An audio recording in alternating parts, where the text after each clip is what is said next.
ठीक है। और पिट्यूटरी क्या हार्मोन क्या था, कौन से हार्मोन रिलीज हो रहे थे, कौन से सेल से रिलीज हो रहे थे, क्या हो रहा था, इन सारी चीज़ों के बाद लास्ट में हम लोग इंडिकेट थे जो action of growth hormone. Action कह सकते हैं या फिर ये काम कैसे कर रहा है, एक्ट कहाँ कर रहा है, क्या क्या फंक्शंस है पिट्यूटरी हार्मोन्स की, उसके बारे में बात कर रहे हैं। तो ऐसे तो हम लोग बात करते हैं तो responsible for the growth of all tissue of the body, है ना।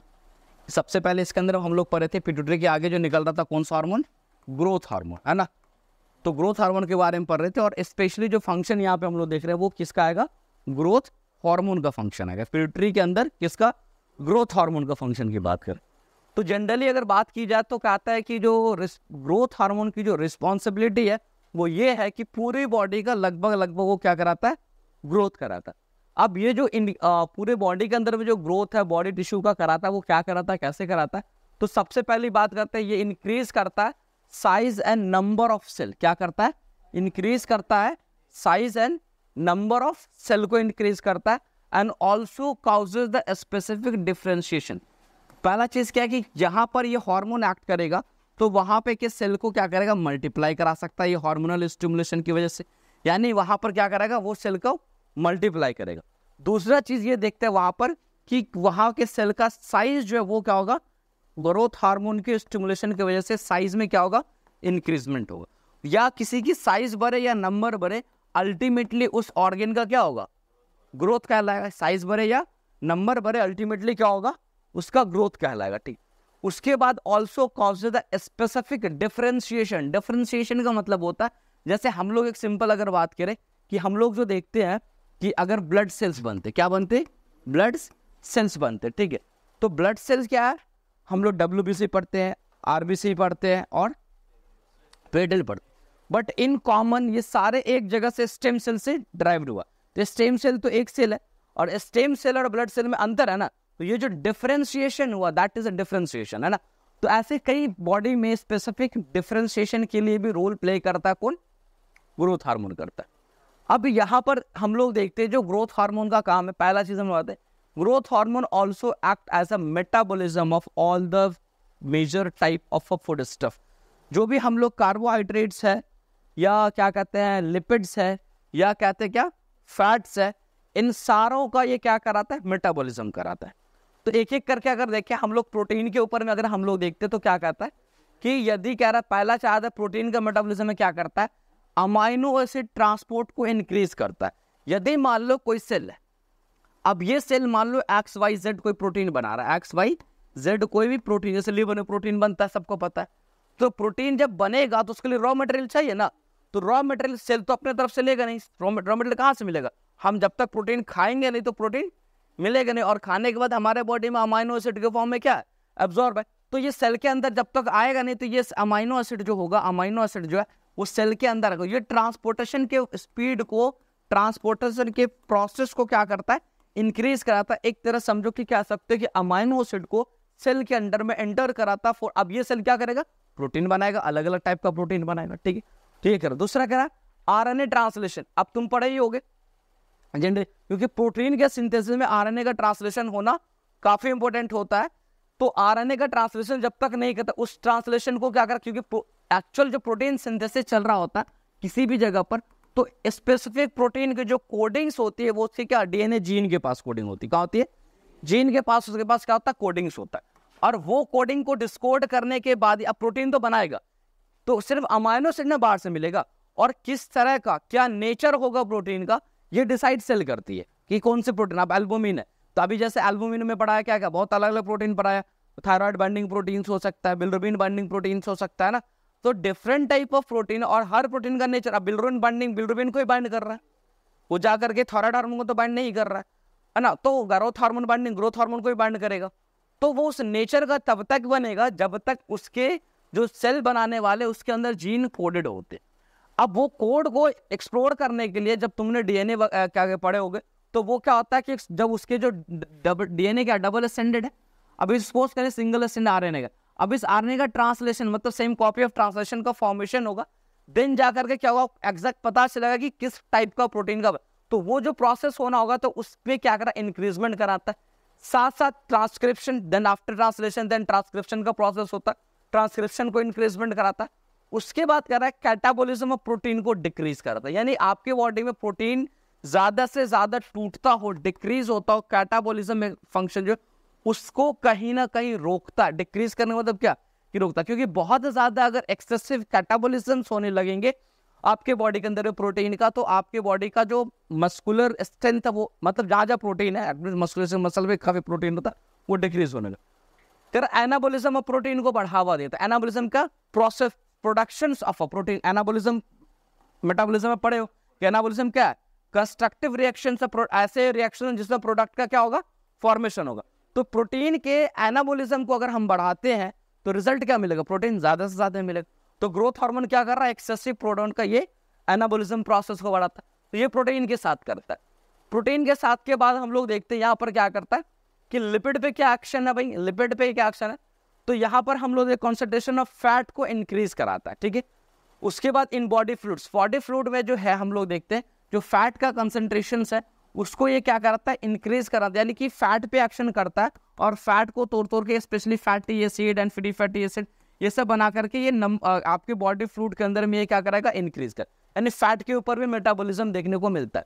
फैट्स के बाद आते हैं कार्बोहाइड्रेट पे, तो सबसे पहला अंदर देखते कार्बोहाइड्रेट में क्या देखते, it increase the utilisation of the glucose in periphery. कहाँ यूटिलाइजेशन बढ़ाता है, पेरीफेरल यूटिलाइजेशन ऑफ ग्लूकोज को, सॉरी डिक्रीज करता है, नॉट इंक्रीज। ये अभी क्या मतलब है, पेरीफेरल यूटिलाइजेशन का मतलब क्या, स्पेशली जब पेरीफेरल की बात होती है तो वो क्या बात होती है, लगभग तुम मान लो कि आपके बॉडी के स्केलेटल मसल्स, इनडायरेक्टली अगर को रियल वेट में समझो तो क्या बॉडी के जो स्केलेटल मसल्स है पूरे लिम्ब्स में है, सेंट्रल बॉडी में भी है, तो पेरीफेरी का लगभग का मतलब यही होता है कि आपका जो स्केलेटल मसल उसमें ग्लूकोज के यूटिलाइजेशन को डिक्रीज कराता, कम करता है। अब देखो इसके मेरे बेनिफिट है। और दूसरा चीज क्या करता है, ग्लाइकोजन का डिपोजिशन को इंक्रीज करता है, यानी ग्लाइकोजन को फॉर्मेशन बढ़ाता है।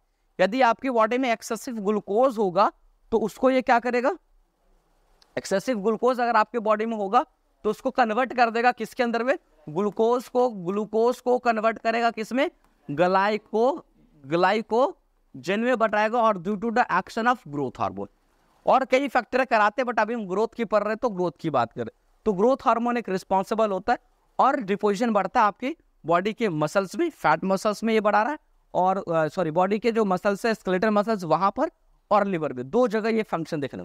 उसके बाद क्या आता है, this is a glucose uptake decreases, glucose uptake cell के अंदर जो ग्लूकोज का अपटेक है वो क्या हो रहा है, इसको ग्रोथ हार्मोन थोड़ा डिक्रीज करता है। अब इन सबों के वजह से हम लोग कहते हैं तो glucose level is increases in a blood, जाहिर सी बात है। हाँ नहीं कुछ नहीं होगा सारा ये घटा देने का मतलब ये यहाँ पर है कि कम नहीं कर रहा है, ये नॉर्मल डिमांड से वही चीज कर, घटाने का प्रोसेस बताएगा, यानी इसको घटा देगा तो उसका ग्रोथ नहीं होगा, ग्रोथ तो ही रहा, ग्रोथ से कुछ लेना देना नहीं। दिस अपटेक डिक्रीज, और ग्लूकोज का एंट्री कराने के लिए, ग्लूकोज का जो एंट्री कराने के लिए कौन रिस्पॉन्सिबल है, who is responsible for the interest, कई दिन में बताए, इंसुलिन मेंटेन करेगा उसको, बट इसका जो एक्शन होता है वो इनहिबिटरी एक्शन होता है ना। इसके एडवांटेज है, ये होना जरूरी है, अगर नहीं होगा तो बहुत सारे ऐसे सरकमस्टांस है वहां पे प्रॉब्लम्स आएंगे, मैं वही बता। तो दूसरा क्या है, ग्लूकोज अपटेक क्या अगर डिक्रीज करा, सेल के अंदर ग्लूकोज का अपटेक क्या डिक्रीज कराएगा, तो अल्टीमेटली क्या हो रहा है कि इस पेरिफेरल यूटिलाइजेशन को क्या कर रहा है, कम कर रहा है। तो ब्लड वेसल्स में क्या होगा, ब्लड का ग्लूकोज लेवल क्या होगा, रेस करेगा इसके अकॉर्डिंगली भी। तो यही कहता है glucose level it increase in the blood, और इसी की वजह से करता है दिस डायबिटोजेनिक इफेक्ट। अब डायबिटोजेनिक इफेक्ट का मतलब क्या हुआ कि ब्लड में ग्लूकोज का लेवल बढ़ जाना ही क्या कहलाता है, एक डायबिटिक सिम्टम्स कह सकते हो, डायबिटिक इफेक्ट है वो। अब नॉर्मली ये चीजें नहीं हो रहा, ठीक है। यदि किसी कारण से हम लोग देखते हैं अब ये ब्लड के लेवल में इफेक्ट करा रहा, तो मतलब ऐसा नहीं कि रेस करा रहा तो आपके क्या कहते हैं कि ग्लूकोज का लेवल क्या कहते हैं नॉर्मल से ऊपर ले जा रहा, नहीं। अगर आपका इंसुलिन इम्बैलेंस होगा तो नॉर्मल से ऊपर चला ही जाएगा, लेकिन इंसुलिन आपको बैलेंस कर रहा तो नॉर्मल से नीचे रहेगा। अब इसका बेनिफिट क्या होता है कि पेरिफेरल कभी भी कुछ कह सकते हैं कोई इमरजेंसी कंडीशन, यानी बॉडी के अंदर कोई इमरजेंसी हो, कोई इनएडेक्वेटरी हो गया, अगर मान लो क्या कहता है हाइपोग्लाइसेमिक कंडीशन आ गया, क्या आ गया, हाइपोग्लाइसेमिक कंडीशन आ गया और काफी ज्यादा, तो ऐसे टाइम में ग्रोथ हार्मोन एकदम बस्ट लेवल पे सिक्रीट्स होता है, और जैसे ग्रोथ हार्मोन सिक्रेट्स होगा तो बॉडी के स्केलेटल मसल्स के ग्लूकोज का अपटेक को रोक दिया, और हाइपोग्लाइसेमिया है तो किसी हाल में इंसुलिन तो आएगा ही नहीं, क्योंकि इंसुलिन जब आएगा जब वो ग्लूकोज का या तो नॉर्मल से में इंसुलिन रिलीज तभी होता है जब ग्लूकोज अपने नॉर्मल से थोड़ा सा एलिवेट करता है, फिर वो इंसुलिन आकर के उसको नॉर्मल पे ला देता है, तो इंसुलिन तो होगा नहीं। तो जैसे ही हाइपोग्लाइसेमिक कंडीशन आता है तो अब ब्लड में बॉडी में ग्लूकोज क्या होगा, कमी हो गई। तो ऐसे कंडीशन में, उस इमरजेंसी कंडीशन में ग्लूकोज किसको सबसे पहले चाहिए, ब्रेन को चाहिए, किसको चाहिए, हार्ट को चाहिए, लिवर को चाहिए, किडनी को चाहिए। तो ये सेंट्रल ऑर्गन में आता है, सेंट्रल पेरीफेरी मतलब मसल्स, तो मसल्स में इसका यूटिलाइजेशन को कम कर दिया, कम तो पहले भी कर रहा था लेकिन उसको इंसुलिन मैनेज कर रहा था, लेकिन ऐसा कंडीशन जब हाइपोग्लाइसेमिक होता है तो ग्रोथ हार्मोन रिलीज कराता है, और ऐसे कंडीशन में क्या कराएगा कि स्केलेटल मसल, अब स्केलेटल मसल यूटिलाइजेशन कम हो जाएगा तो कुछ हार्म होने वाला नहीं है ना, थोड़ा उसको कम मिलेगा तो चलेगा वो, लेकिन ब्रेन को अगर कम मिले, आपके हार्ट को अगर कम मिले, है ना, तो ऐसी चीजें जो एकदम मेटाबॉलिकली एक्टिव है और उसको चाहिए तो चाहिए वाला सीन है, नहीं अगर सप्लाई प्रॉपर इन्फ्यूजन न्यूट्रिशन का हो पाएगा तो वो कोलैप्स कर सकता है, डेथ हो सकता है। तो ऐसे सर्कमस्टांस में पेरिफेरल को डिक्रीज करा देता है और आपके ब्लड में क्या करा रहा है, ब्लड के लेवल को इंक्रीज कराएगा, तो सेंट्रल वाले ऑर्गन को यानी ब्रेन को, हार्ट को, इसको सप्लाई प्रॉपर एडिक्वेट में मिल पाता है। तो ये एक एडवांटेज फीचर है ग्रोथ हार्मोन का, ठीक है। हाँ, हाइपोग्लाइसेमिक कंडीशन में एडवांटेज लेकर के आता है, नॉर्मली ये फंक्शन करता रहता है, लेकिन ये नॉर्मल फंक्शन जो मेंटेन हो रहा होता है, बहुत सारी चीजें भी जैसे बताऊंगा, इंसुलिन लाइक ग्रोथ फैक्टर्स भी है, इंसुलिन खुद भी है, ऐसे कई चीजें देखने को मिलता है। अब इसके बाद हम लोग देखते हैं यहाँ पर जो ग्रोथ हार्मोन है, ग्रोथ हार्मोन का काम जो एक चीज अलग अलग हम लोग देखते कहता है, ये कराता है सोडियम को रिटेंशन कराता है। क्या कराता है, सोडियम रिटेंशन का मतलब है कि सोडियम का बॉडी से जो लॉस होना उसको रिटेन करके आपको कंप्लीट ये कर रहा था। उसके बाद क्या, decreases the insulin sensitivity, insulin का जो सेंसिटिविटी है उसको ये क्या करेगा, डिक्रीज करेगा। यानी इंसुलिन सेंसिटिविटी क्या, जैसे इंसुलिन आता था यहाँ पर, इंसुलिन मान लो यहाँ पर आया और सेल में टच किया और ग्लूकोज को इंटर कराया। अब ये जो टच करके मतलब ये पूरा मैकेनिज्म, मैं अभी एक लाइन में सिर्फ समझा रहा हूँ, ये पूरा प्रोसेस है एक्टिवेशन ऑफ क्या कहते हैं कि रिसेप्टर का। तो अब ये समझो ये सेंसिटिव था, इंसुलिन टच हुआ और सेल अलाउ कर दिया, अब ये सेंसिटिविटी जो था वो कम कर देगा, क्या करा देगा। तो दूसरा क्या है, डिक्रीज द इंसुलिन सेंसिटिविटी। तीसरा क्या है, लिपोलाइसिस, फैट को डिक्रीज ब्रेक डाउन कर रहा था। चौथा यहाँ पे देखते हैं इंसुलिन लाइक ग्रोथ फैक्टर 1, ये रिलीज कराता है, और जिसका हम लोग देखते हैं जो एक्शंस है, ये ग्रोथ हार्मोन जो किसको रिलीज कराता है, इंसुलिन लाइक ग्रोथ फैक्टर को रिलीज कराता है। इंसुलिन लाइक एक्टिविटी ये करता है, जैसे इंसुलिन काम करता है वैसे लगभग ये भी थोड़ा बहुत काम करता है, ठीक है। उसके बाद देखते हैं anti lipolytic activity. Anti lipolytic activity growth ये जो रिलीज कराता है ग्रोथ हार्मोन के through insulin like growth factor, या एंटी लिपोलाइटिक मतलब क्या, फैट को ब्रेक डाउन होने से रोकता है, ठीक है। उसका प्रोटीन सिंथेसिस का फॉर्म ये करता है। और तीसरा आता है एपिफाइसल ग्रोथ। एपिफाइसल बोन्स के अंदर हम लोग पढ़ते हैं, है ना, बोन के अंदर में एपिफाइसिस, हाइफाइसिस, डायफाइसिस, क्योंकि बोन का जो ग्रोथ होना है वो ग्रोथ हार्मोन का काफी ज्यादा डिमांड्स और इंपॉर्टेंस होता है, ठीक है। तो एपिफाइसल का जो रीजन है वो उसके ग्रोथ में भी ये रिस्पॉन्सिबल होता है।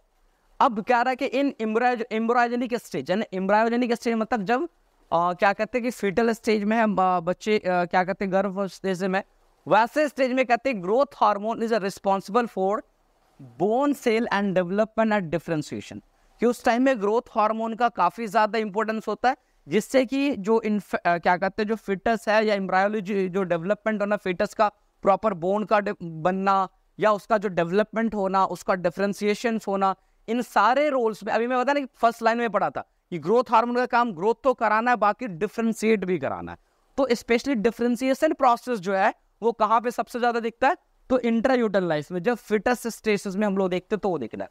इन बोन के बारे में अगर हम लोग बात करें तो बोन में ग्रोथ हार्मोन कैसे एक्ट करता है, तो ग्रोथ हार्मोन इंक्रीजेस क्या कराता है, क्या क्या बढ़ाता है, तो पहला काम करता है growth hormone synthesis and deposition of protein by chondrocytes and osteogenic cell.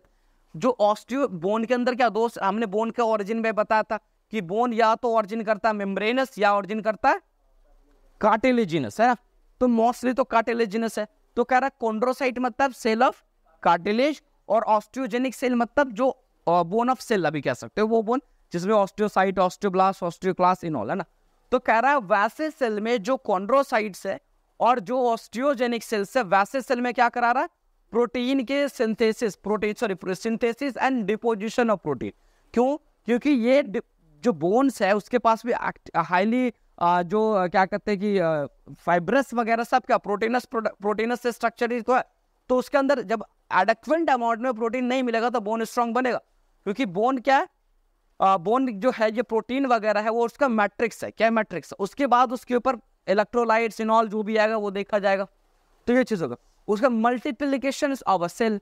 अब ये जो बोनी सेल होगा है ना, सेल के अंदर जो बोन्स वाले सेल है उसके मल्टीप्लिकेशन को भी कौन रिस्पॉन्सिबल लेता है? ग्रोथ हार्मोन उसकी रिस्पॉन्सिबिलिटी लेती है। ठीक, अब जैसे कोई न्यूबॉर्न है ना, तो न्यूबॉर्न फॉर्मेशन में जैसे कॉन्ड्रोसाइट्स को कन्वर्ट करना किसमें? ऑस्टियोजेनिक सेल में। क्योंकि जब तक कॉन्ड्रोसाइट्स है तो वो कार्टिलेज ही रहेगा, तो कॉन्ड्रोसाइट किसमें कन्वर्ट होता है? ऑस्टियोजेनिक सेल में। और ये भी रिस्पॉन्सिबल कौन है? ग्रोथ हार्मोन ही इसकी भी रिस्पॉन्सिबिलिटी लेती है। Calcium increase for the mineralisation है ना, जो बोन जब बनेगा तो बोन जब इस तरह से बॉडी में बनता है ना, तो उसके ऊपर क्या है, जो मिनरलाइजेशन का होना है ना, इसका क्या कहते हैं, कैल्शियम का, फॉस्फोरस का है ना, ये सब आके कैल्शियम का डिपोजिशन होना, ये जो प्रोसेस है आना, इसके ऊपर डिपोजिशन कराना, ये सब कहां से होगा? In calcium increase for the mineralisation due to the action of growth hormone है ना। तो बोन के ऊपर इस तरह से ये काम करती। अब कह रहा है कि ग्रोथ हार्मोन का जो increases the length of bone until the epiphysis with the shaft. ये सबको पता है कि यदि अगर हमने बताया था कि अगर हम ये बोन के अलग अलग स्ट्रक्चर्स को बनाए, क्या बनाए? बोन के अलग स्ट्रक्चर्स को हम लोग बनाते हैं सपोज है ना, ये मान लो बोन का अलग स्ट्रक्चर्स है ना, ये बोन है, ठीक है। अब बोन के मैंने पार्ट्स भी पढ़ाए थे तुम्हें है ना, तो यहां से जो सैफ्ट था उसको क्या बोलते थे हम लोग, जो सर एंड था उसको क्या बोलते? चलो एपीफाइसिस, ईबी क्या होगा? एपीफाइसिस, और बीच वाले को डायाफाइसिस, और यहां पर एक आता था मेटाफाइसिस। तो बोन एपीफाइसिस एंड अलग होता है, डायाफाइसिस बीच में, मेटाफाइसिस छोटा सा एरिया होता है। अब ये एपीफाइसिस डायाफाइसिस के साथ जब तक ये फ्यूज नहीं करता तब तक बोन का लेंथ बढ़ता रहता है। अब ग्रोथ हार्मोन, इस कॉन्सेप्ट का भी समझो तो आगे मैं अभी गिगेंटिज्म एक्रोमेगाली का कॉन्सेप्ट यहीं से आया बेसिकली। तो अब क्या होना है कि एपीफाइसिस एंड डायाफाइसिस एक बढ़ता रहेगा, इस पे ग्रोथ हार्मोन का एक्शन होगा, मल्टीप्लाई होगा। अभी मैंने देखा कि इस बोन के सेल को क्या कर रहा है? मल्टीप्लाई भी कर रहा है, बढ़ता रहेगा। लेकिन ये ग्रोथ हार्मोन इस पे एक्ट तब तक ही कर पाएगा जब तक क्या? जब तक ये आपस में फ्यूजन नहीं हो। और फ्यूजन मैंने बताया जन्म के 10-10 साल, 20-20 साल, 22-22 साल के बाद फ्यूजन देखने को मिल रहा है, तब तक ये क्या कर रहा है? इंक्रीज करेगा। तो ग्रोथ हार्मोन क्या कर रहा है? हाइट को बढ़ाता है। क्यों? बोन के सिंथेसिस को, यानी बोन के स्ट्रक्चर्स को बढ़ाते बढ़ाते ये बढ़ा देता है, ठीक है। विच अगर एट द प्यूबर्टी, बेसिकली ये कब होता है? प्यूबर्टी एज में कह रहा होता है। देन ओनली थिकनेस इंक्रीज, उसके बाद है ना, कि यदि कोई प्यूबर्टी, कहने का मतलब जब कंप्लीट फ्यूजन हो गया उसके बाद अगर ग्रोथ हार्मोन आएगा तो वो लेंथ में नहीं बढ़ाएगा, जो भी बढ़ाना होगा वो कैसे में बढ़ाएगा? थिकनेस बढ़ाएगी। अब एक सवाल होता है कि सर थिकनेस बढ़ाना अगर है तो थिकनेस बढ़ते बढ़ते बढ़ते बढ़ते बहुत क्यों नहीं बढ़ गया? बोन का थिकनेस तो एक लिमिटेशंस में रहता है, और ग्रोथ हार्मोन तो अभी भी हमारे बॉडी में 30 साल बाद भी होगा, 40 साल बाद भी होगा, तो थिकनेस जो है वो एक कॉन्स्टेंट ही क्यों रहता है? थिकनेस बढ़ता क्यों नहीं? और लेकिन ये भी एक चीज है कि ग्रोथ हार्मोन हमेशा थिकनेस को बढ़ाते रहता है।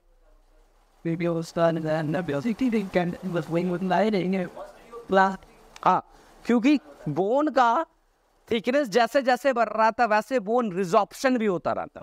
ऑस्टियोक्लास्टिक एक्टिविटीज में उसी पर, यानी जितना बन रहा है उतने ओल्ड सेल डिस्ट्रक्शन समझो एक तरह का हो रहा है, तो वो मेंटेन होता हुआ रहता है।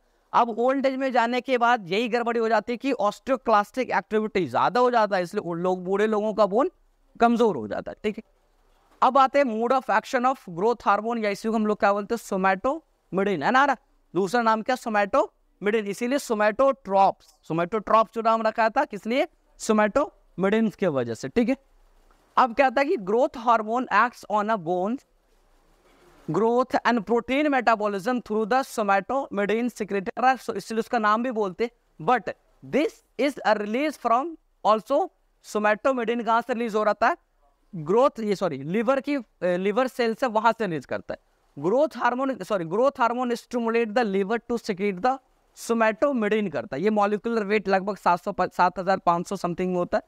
अब ये जो बेसिकली हम लोग देखते हैं यहाँ पर इसके दो फैक्टर्स आते हैं, दो टाइप्स के बेसिकली कह सकते हो, और उसका जो नाम है, दो अलग अलग टाइप है इंसुलिन लाइक ग्रोथ फैक्टर। दो इंसुलिन लाइक ग्रोथ फैक्टर, एक क्या है, ये भी क्या यहाँ से निकलता है, लिवर से रिलीज होता है। और ये क्या इंसुलिन लाइक ग्रोथ फैक्टर 2, अभी मैं बात करता हूँ, लगभग ये इंसुलिन की तरह कुछ काम करेगा, ठीक है। अब यहाँ पर कह रहा है insulin like growth factor IGF-1 जो है, जिसको सोमैटोमेडिन क्या बोलते हैं हम लोग, सी के नाम से जानते, क्या नाम से जानते, सी के नाम से जानते। It is act on a bone and protein metabolism. तो स्पेशली आपसे पूछे जो बोन पे और इस पे जो ग्रोथ हार्मोन एक्टिवेट कर रहा है वो किसके थ्रू कर रहा, तो सोमैटोमेडिन सी के थ्रू ये एक्टिवेट कर रहा, कहां पर, तो बोन पे जाकर के। यानी कि आप अगर ये सोचो सिर्फ ग्रोथ हार्मोन अगर आपके पास है, सिर्फ और सिर्फ ग्रोथ हार्मोन है, सोचो ग्रोथ हो जाएगा तो नहीं होगा, क्योंकि ग्रोथ हार्मोन एक्टिवेट आके लिवर में कर रहा है और वहां पर सोमैटोमेडिन यानी इंसुलिन लाइक ग्रोथ फैक्टर जो है वो रिलीज कराता, वो रिलीज होता और वही जाकर के बोन पे एक्ट कर रहा, प्रोटीन मेटाबॉलिज्म पे एक्ट कर रहा, ठीक है। दूसरा insulin like growth factor 2, it is important for the foetus growth. तो कल को कोई MCQ क्वेश्चन आ रहा है कि इंसुलिन लाइक ग्रोथ फैक्टर 1 या इंसुलिन लाइक ग्रोथ फैक्टर 2, इन दोनों में से फीटल ग्रोथ के लिए कौन ज्यादा इंपॉर्टेंट है, इंसुलिन लाइक ग्रोथ फैक्टर 2 जो है वो फीटल ग्रोथ के लिए ज्यादा इंपॉर्टेंट है। The action of somatomedin C अनलेट्स फॉर द अबाउट 20 आवर्स, लगभग हम लोग देखते हैं इसका जो एक्शंस है कितना लास्ट फॉर 20 आवर तक बेसिकली, यानी कि बॉडी में अगर वो एक्टिवेट हो रहा है, यानी बॉडी में सीक्रेट्स हो रहा है, तो लगभग वो 20 आवर तक उसके अंदर पोटेंशियल है कि वो क्या करेगा, एक्ट करेगा, अपनी परफॉर्मेंस को फ्लो करेगा। It's act through the basically second messenger cyclic AMP। ये बेसिकली एक साइक्लिक पैटर्न है ना, तो इस साइक्लिक पैटर्न में जाने के बाद वो एक्टिवेट होता है। अब इसमें सिंपल इस चीज को याद रखो कि ये सोमैटोमेडिन सी जो है वो 20 आवर्स तक एक्टिवेट रहता है, और ये इसका जो एक्टिवेशन है वो किसके थ्रू होता है, तो यह साइक्लिक AMP के थ्रू, सीधा सिंपल याद हो, साइक्लिक AMP के थ्रू होता है, ठीक है। अब ग्रोथ हार्मोन रिसेप्टर्स, जिसको हम लोग कहते हैं ग्रोथ हार्मोन सेक्रेटोगेस, है ना, या GHS के नाम से जानते हैं। क्योंकि ग्रोथ हार्मोन मैं पहले दिन बताया था कि कोई भी हार्मोन क्या करेगा, कैसे काम करेगा, अपने रिसेप्टर के साथ ही काम करेगा। किसके साथ काम करेगा, अपने रिसेप्टर के साथ काम करेगा। तो ग्रोथ हार्मोन के लिए जो रिसेप्टर उसका क्या नाम है, ग्रोथ हार्मोन, उसका क्या नाम है, सेक्रेटोगेस, यानी कि GHS के नाम से हम लोग जानते। इसी रिसेप्टर के साथ वो ग्रोथ हार्मोन बाइंड्स करता है ना। Yes, bind with the receptor to suitable mainly in the liver cell। जल्दी पहले क्या है, ग्रोथ हार्मोन रिलीज हुआ और अपने सुटेबल रिसेप्टर के साथ कहाँ बाइंड हो रहा है, लिवर सेल के साथ बाइंड हो रहा है as a hormone receptor complex. यानी जब वो मान लो ये ग्रोथ हार्मोन है, ये क्या है, ग्रोथ हार्मोन, अब ये हार्मोन है और साइड से ये क्या मान लो इसका क्या है, रिसेप्टर था, ये क्या था, रिसेप्टर था। अब ये ग्रोथ हार्मोन एंड रिसेप्टर दोनों आकर के बंध गया। इस पूरे जुड़ने के बाद ये कॉम्प्लेक्स फॉर्म में बना, तो इसी को हम लोग क्या बोलते हैं, ग्रोथ हार्मोन कॉम्प्लेक्स। क्या बोलेंगे, ग्रोथ हार्मोन कॉम्प्लेक्स का मतलब है कि वो कंडीशन जहां पर हम लोग देखते हैं क्या, कि ग्रोथ हार्मोन और उसका रिसेप्टर दोनों आकर के क्या हो चुका, बाइंड हो चुका, कंबाइंड हो चुका एक साथ, ठीक है। ग्रोथ हार्मोन रिसेप्टर कॉम्प्लेक्स उसको हम लोग बोलेंगे। अब ये complex form various intracellular enzyme pathway, है ना, ये जैसे कॉम्प्लेक्स जो बन रहा है जिस अलग अलग एंजाइमेटिक पाथवे इंट्रासेलुलर में बनता है, रिजल्टिंग इन द सोमैटोडिन सिक्रेशन। और इसी के रिजल्ट में क्या होता है कि सोमैटोडिन का जो सिक्रेशन है वो रिलीज करता है कौन, लिवर सेल। अब यहाँ पर है जैसे अदर नेम, है ना, तो जैसे इंसुलिन है, उसके बाद क्या आता है, insulin like growth factor 1, insulin like growth factor 2। तो इंसुलिन का तो अदर नाम कुछ भी नहीं है, IGF का अदर नाम क्या है, सोमैटोमेडिन सी है, और इसका नाम है मल्टीप्लिकेशन स्टिमुलेटिंग एक्टिविटी, MSA, इसका नाम है MSA other name. Number of amino acid insulin के पास 51 है, इसके पास कितना 70 है, इसके पास 67 देखने को मिलता है, ठीक है। सोर्स ये कहाँ से निकलता है, insulin beta cell of pancreas से निकलता है। ये कहा तो liver and other tissue, some other tissue, लेकिन मेनली लिवर से तुम्हें याद रखना है। It's something a derived tissue, है ना, क्योंकि ये ड्राइव टिश्यू इसलिए हम लोग बोलते हैं, ये कहाँ निकलता है, इंट्रा यूट्रल लाइफ में मेनली कहा था, तो वो स्पेशल ड्राइव टिश्यू होता है, वो डिसअपेयर हो जाता है, वो यानी कि सिर्फ याद को ड्राइव टिश्यू से ये अपेयर होता है। अब ये लेवल रेगुलेटेड बाय, अब इंसुलिन का रेगुलेशन किससे होता है, बताए, ग्लूकोज। इंसुलिन का बॉडी में रिलीज होता है, जब ग्लूकोज का लेवल आपका बढ़ रहा है, ग्लूकोज ही जाकर के इनिशियल स्टिमुलेट करता है। इसको क्यों कर रहा, growth hormones after birth nutritional status, यानी बर्थ के बाद जो न्यूट्रिशनल स्टेटस है क्या कहते हैं ग्रोथ हार्मोन का। अब जैसे कि मान लो बॉडी में न्यूट्रिशनल स्टेटस क्या है कि आप किसी का ग्रोथ होना, चाहे ग्रोथ हार्मोन कुछ भी हो, पहले तो डाइट का प्रॉपर मिलना जरूरी है। हम खाना ही नहीं खा रहे और हम चाहेंगे मेरा ग्रोथ तो पॉसिबल है?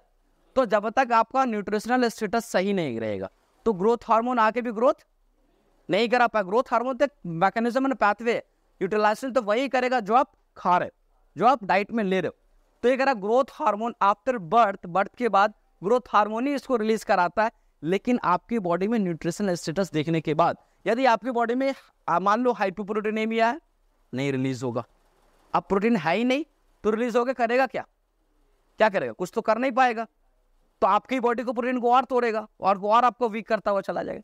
और IGF-2 का अननोन है कि कहां से बेसिकली इसका जो स्टिमुलेशन है, रिलीज होने का जो कारण कह सकते हो, वो कौन सा फैक्टर है जो स्टिमुलेट करता है, वो क्या है, अननोन है, ये पता ही नहीं है। ठीक है, बिफोर बर्थ न्यूट्रिशन स्टेटस नहीं हो सकता।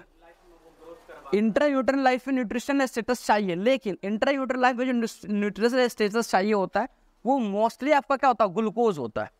मोस्टली क्या होता है, ग्लूकोज होता है। लेकिन आफ्टर बर्थ का जो आपका ग्रोथ चाहिए सिर्फ ग्लूकोज से ग्रोथ हो जाएगा? IGF-2 जो है वो इंट्रायूटरल लाइफ में निकलता है।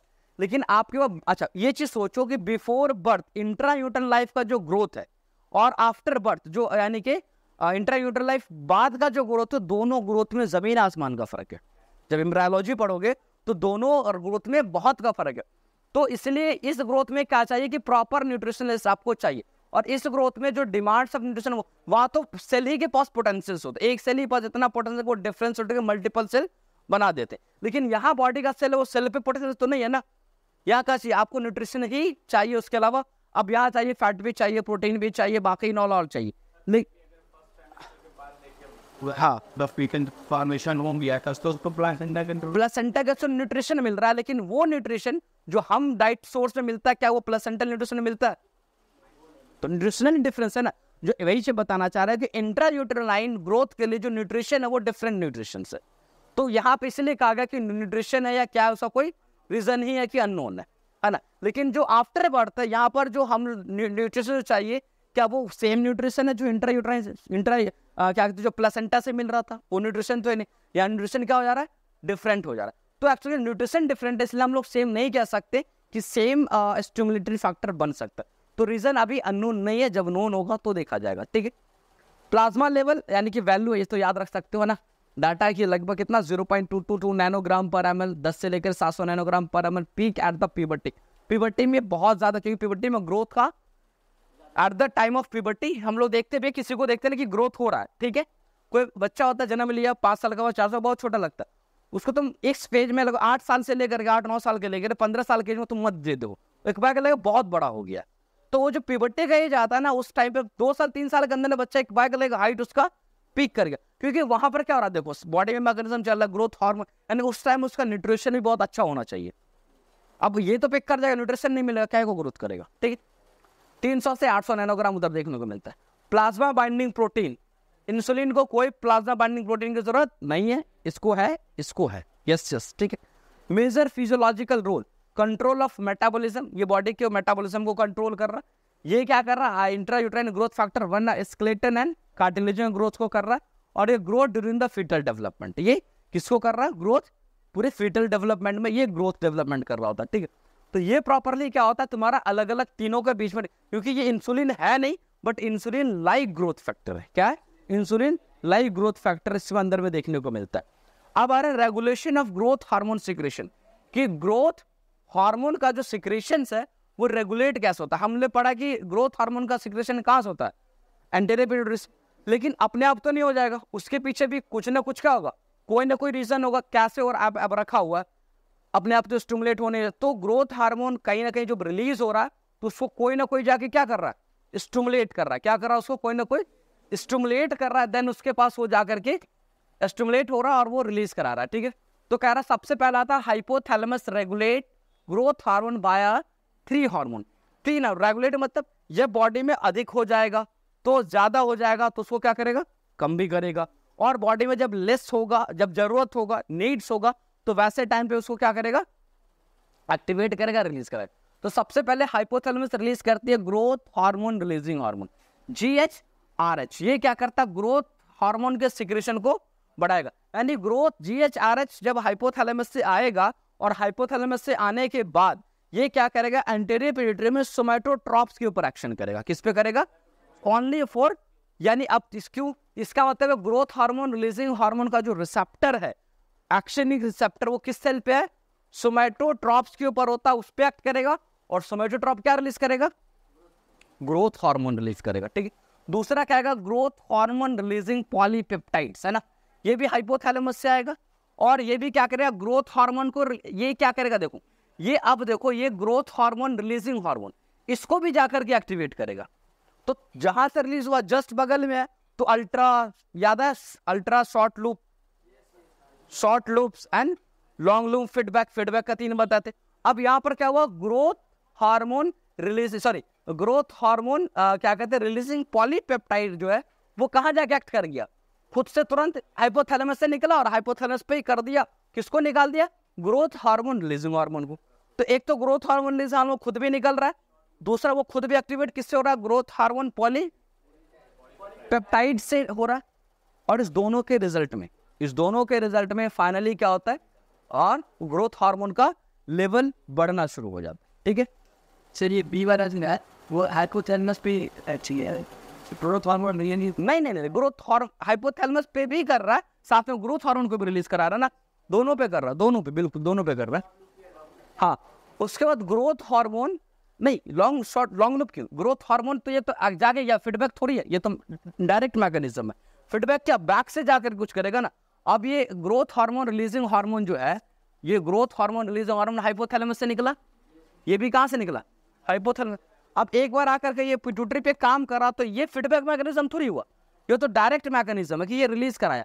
अब यहीं से ये खुद निकल के फिर हाइपोथैलेमस पे काम करके फिर ग्रोथ हार्मोन रिलीजिंग हार्मोन निकाला। तो फीडबैक का मतलब है कि जब वो खुद hormone back to on self activate कर रहा है, उसके चीजों को रेगुलेट कर रहा है। अब ऐसे अगर कहेंगे तब तो ये होगा, TSH कहां से निकल रहा है, एंटीरियर पिट्यूटरी से, और काम कहां कर रहा है, थायराइड पर। ये फीडबैक मैकेनिज्म है नहीं, ये तो डायरेक्ट मैकेनिज्म है कि वहां से निकल के वहां को स्टिमुलेट करना है। अब वही TSH back to anterior pituitary पे एक्शन कर जाएगा, then is a feedback, backward ही लगा हुआ ना, बैक होकर के आएगा। और जो ग्रोथ हार्मोन पॉलीपेप्टाइड, ये बैक होकर थोड़ी ग्रोथ हार्मोन रिलीज करा रहा है, ये तो डायरेक्टली कहां जा रहा है, पे भी किया, this is a feedback mechanism.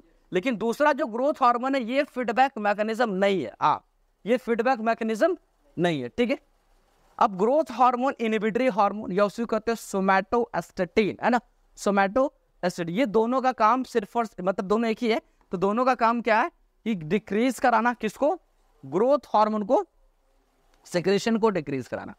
अब ग्रोथ हार्मोन सिक्रेशन का जो ग्रोथ हार्मोन जो सिक्रेट्स होता है, उसका जो स्टिमुलेटरी फैक्टर है वो क्या है।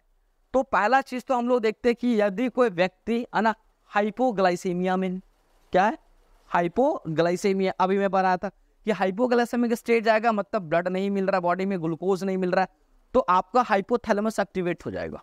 क्या हो जाएगा, क्योंकि हाइपोथैलेमस के पास बड़ी काफी रिसेप्टर है, ऑस्मो रिसेप्टर, ग्लाइको रिसेप्टर, कई रिसेप्टर, वो एक्टिवेट होगा और हाइपोथैलेमस क्या करेगा, ग्रोथ हार्मोन रिलीजिंग हार्मोन को रिलीज करा देगा। वो आकर के एंटीरियर पिट्यूटरी पे काम करेगा, और एंटीरियर पिट्यूटरी क्या करेगी, ग्रोथ हार्मोन रिलीज करा देगा। तो एक हो गया। वैसे स्टारवेशन, फास्टिंग, है ना, भूखे लंबे समय तक अगर आप फास्ट रहते हो तो उस टाइम बॉडी को ग्लूकोज चाहिए होता, तो वहां भी स्टारवेशन, भूखमरी अगर है उस टाइम पे। एक्सरसाइज, जब तुम एक्सरसाइज करते हो तो उस टाइम पे तुम्हारे वाइटल्स को क्या चाहिए होता है, वाइटल ऑर्गन को काफी ज्यादा एनर्जी चाहिए होता है उस टाइम, है ना, तो वो उस टाइम हो गया। स्ट्रेस एंड ट्रॉमा, तुम किसी स्ट्रेस में ट्रॉमा में हो तब। इनिशियल स्टेज ऑफ स्लिप, जब तुम सोने जाते हो, सोने के शुरुआती दौर में, वहां पे भी ग्रोथ हार्मोन थोड़ा सा रिलीज होता है। ठीक है, अब इनहिबिटरी आते हैं, कि रोकता क्या हुआ, हाइपरग्लाइसेमिया। वैसे हाइपरग्लाइसेमिया, ब्लड ग्लूकोज लेवल अगर बढ़ा हुआ है किसी का, तो उसका ग्रोथ हार्मोन क्या होगा, कम रिलीज होगा। Increase in free fatty acid, यानी फैट फ्री फैटी एसिड अगर बहुत ज्यादा निकला हुआ, तो वो क्या कराएगा, ग्रोथ हार्मोन को रोकेगा in blood. And later stage of sleep, यानी कि इनिशियल स्टेज में ग्रोथ हार्मोन बढ़ेगा और लेटर स्टेज में ग्रोथ हार्मोन ड्यूरिंग स्लीपिंग में क्या होता है, कम जाता है। ठीक है, तो ये तुम्हारा क्या है, रेगुलेटरी मैकेनिज्म है। एक इसमें 2-4 पॉइंट है, क्लिनिकल पॉइंट है, जो मैं अगली क्लास में कल हम लोग क्लिनिकल